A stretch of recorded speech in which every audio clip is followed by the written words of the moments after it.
Hey Twilighters, we're halfway through the week and it's my favorite day, Wednesday. I will soothe your pain. I won't ease your strain.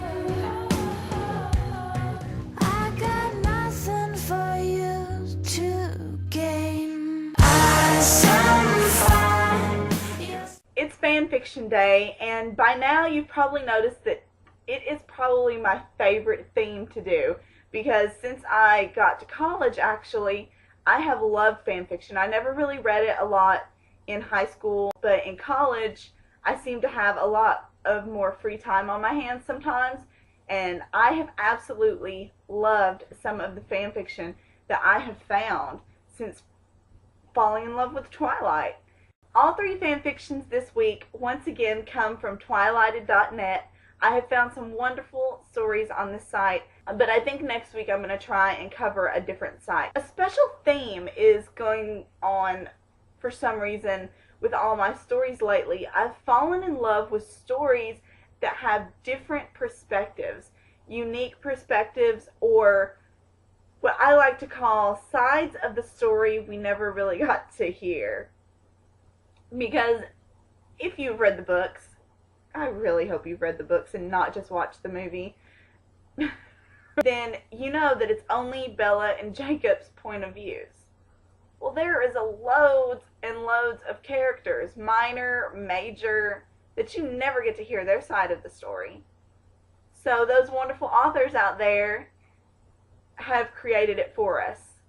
And I'm no good at writing, but you better believe I'm good at reading. And I'm great at critiquing. So here's your first story. First story this week is called Dear Diary. It is actually from a series called the Claire and Quill series by an author named Alice_Laughed. And this series is basically Quill and Claire's story. But Dear Diary especially is basically you are reading Claire's diary, and Quill gives it to her. I think it starts out when she's maybe 11 or 12, and it goes all the way. She writes in it all the time, and you get to learn about their developing feelings. She also has two companion stories with this series. One is Claire and Quill's wedding night. I believe it's called Heat. She also has the companion fic to Dear Diary, which is Quill's point of view, called A Special Kind of Torture. And it's just small drabbles with Quill's point of view in the situation. I loved this story so much. It's almost as if you got the chance to grow up with Claire, and you got to see those developing feelings for Quill and see how he reacted to things before you read the drabbles. And it's funny. Oh my God, there's comedy in it. And it's sweet and tender. The way he treats her, the way he tells her, you know, you're still too young, and you can tell it hurts him. These are two characters that they're minor characters. I mean, Claire is mentioned in the book, all four Twilight books, maybe 3 times at most. So Alice Laughed really had to basically create a character out of nothing. Check it out. Please go and check out Dear Diary and read the 2 companion fics that go with it, Heat and Special Kind of Torture. The second story this week is by an author named Almis, A-L-M-I-S, and she is also another one that has taken a character that we only see in Breaking Dawn, the Forger, and created something out of nothing. I mean, you know that the character is terrified of Jasper. He doesn't know the truth, but he's got a great idea. And you get to see a little bit of his personality when Bella goes and meets him to do the document forging. She took that maybe 2-paragraph description of him and created 2 awesome short fan fictions. One from his experience with Jasper, on his point of view, and then the other with his experience meeting Isabella Cullen.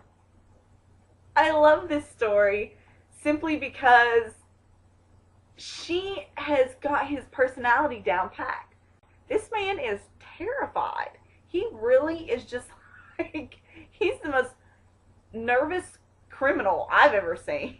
I love his speculation of why Bella needs the documents. It's absolutely hilarious. You got to see the scary Jasper and the demanding soldier Jasper, which I totally have a thing for soldiers. I was absolutely loving that. Go and check this story out over in the sidebar, Almis the Forger.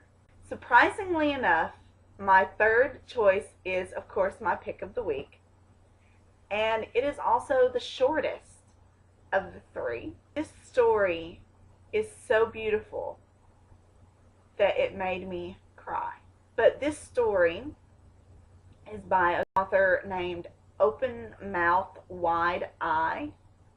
Link will be over in the sidebar. And it is called These Things I Hide. And it is from the most unique perspective I've ever seen. It is from the point of view of an inanimate object. It is from the point of view of Bella's floorboards. It's very short and very poetic and elegant. It's set obviously in New Moon, and the floorboards are having to witness Bella's depression with Edward leaving her. The floorboards have no way of telling her he didn't go away, he didn't disappear. He said he did, but he still loves you, and the evidence is right under me. Why can't I give them to her? Why can't I tell her that in some way this evidence is still protecting you from a hidden place? I wish that I could give them to you. I don't know how to, speechless. This story was moving. A lot like The Godmother, the story that I critiqued last week, a lot like it did. You are very talented, whoever you are. I have contacted all these authors, so I really hope they're watching this to let them know that I love their stories. And please leave a comment down below. Go to these links. Tell these authors what you think of them. Tell me what you think of them. Question of the day. If you watched the video yesterday, then you know that right now it's up to you all to ask us questions, and we will be answering them tomorrow. So you can continue asking your questions in today's comments. I am all about some questions right now. Also, Twilight Clue. If you're playing Twilight Clue, it does end tomorrow. But the fourth set of clues is coming out this evening.